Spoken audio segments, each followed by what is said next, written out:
দেখো বন্ধুরা, আমার এই কড়াইটা কি পরিমাণ পুড়ে গেছে, পুরো একদম পুরো লাল হয়ে গেছে, মানে তেল পড়ে পড়ে এরকম অবস্থা হয়েছে। তো চলো আজকে তোমাদের সাথে শেয়ার করি যে এই পোড়াটা আমি কিভাবে সহজেই মেজে পরিষ্কার করে নিই।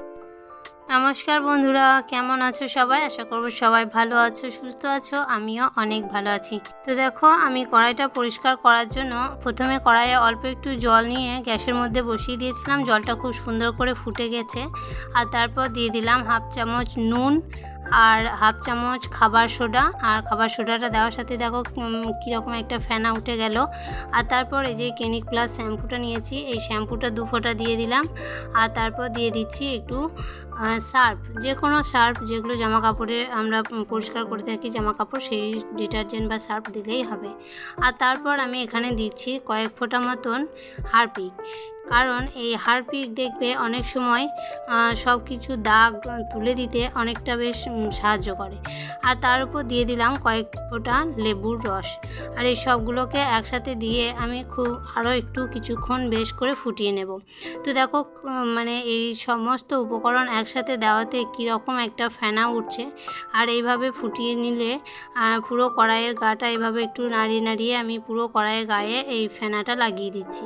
তো এই খুব বেশিক্ষণ এটা ফোটাবো না, একটুখানি ফুটে গেছে। এবার এর পুরো গ্যাসটা অফ করে দিয়ে বারবার এটাকে একটা সাঁড়াশির সাহায্যে আমি ধরে পুরো কড়াইটাতে বুলিয়ে নিচ্ছি।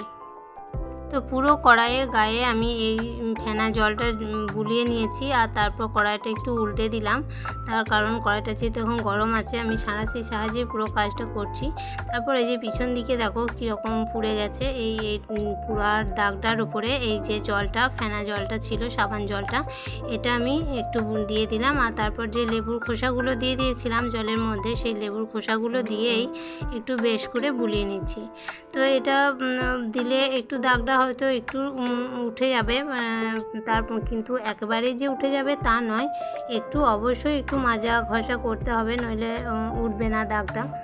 তো এমন নয় যে পুরো ওই সার্ফ জল বা ফেনা জলটা বুলিয়ে দিলেই কালিটা উঠে যাবে বা পোড়াটা উঠে যাবে। তো তার জন্য অল্প একটু তো মানে মাজা ঘষা করতেই হবে। তো আমি দেখো একটা ওষুধের যে খাপগুলো হয়, সেই খাপগুলো একটা নিয়ে নিয়েছি। এই খাপগুলো কিন্তু আমাদের অনেক কাজে লাগবে, কারণ এই খাপগুলো দিয়ে যদি একটু বেশ ভালো করে কড়াইটা বোলানো হয়, তাহলে কিন্তু খুব সহজেই যে কোনো দাগ উঠে যায়। তো দেখলে আমি অল্প একটু মাটি নিয়ে নিয়েছি এর সাথে। আর তারপর ওই খাপটা দিয়ে বেশ করে আমি একটুখানি ঘষে নিচ্ছি। তো তাতেই কিন্তু আমার ওই পুরা দাগটা কিন্তু একদম উঠে যাচ্ছে। তো তোমাদেরকে দেখালাম আমি ভিতর দিকটা একটুখানি ঘষে নিয়েছি, আর তাতেই কিন্তু দাগটা বেশ উঠে গেল। তো তারপরে দেখো, যেহেতু আমি একটু মাটি দিয়ে মেজেছি, তাই পুরো কালো জলটা একদম পুরো কালো হয়ে গেছে। তো তোমাদের কাছে যদি মাটি হাতের কাছে হয়তো সবার কাছে নাও থাকতে পারে, তো তোমরা ট্রিক্সটা যদি ট্রাই করো, তাহলে চেষ্টা করবে একটা স্কচব্রাইট দিয়ে বা একটু সাবান দিয়ে একটু হালকা হাতে ঘষে নিলে কিন্তু উঠে যাবে এরকম ধরনের পোড়া দাগটা। তো আমার পুরো দেখো কড়াইটা একদম পরিষ্কার হয়ে গেছে, কি পরিমাণ একদম লাল হয়েছিল, অনেকটাই সাদা হয়ে গেছে, কিন্তু এখনও একটু মনে হচ্ছে যে দাগ আছে। তো তার জন্য দেখো আমি একটা স্কচব্রাইট দিয়ে অল্প একটু যে স্পার্কেল সাবানটা যেগুলো আমরা বাসন মেজে থাকি, সেটা দিয়ে একবার একটু বুলিয়ে দিলাম, তাহলে কিন্তু আরও অনেক বেশি চকচকে আর একদম পুরো সাদা হয়ে গেল কড়াইটা। তো দেখতেই পাচ্ছ কত সুন্দর পরিষ্কার হয়ে গেল। তো চলো বন্ধুরা, আজকে ভিডিও এটুকুই। কেমন লাগলো অবশ্যই কমেন্টে জানিও। ভালো লাগলে একটা লাইক করো, চ্যানেলটি সাবস্ক্রাইব করে আমার সাথে থেকো।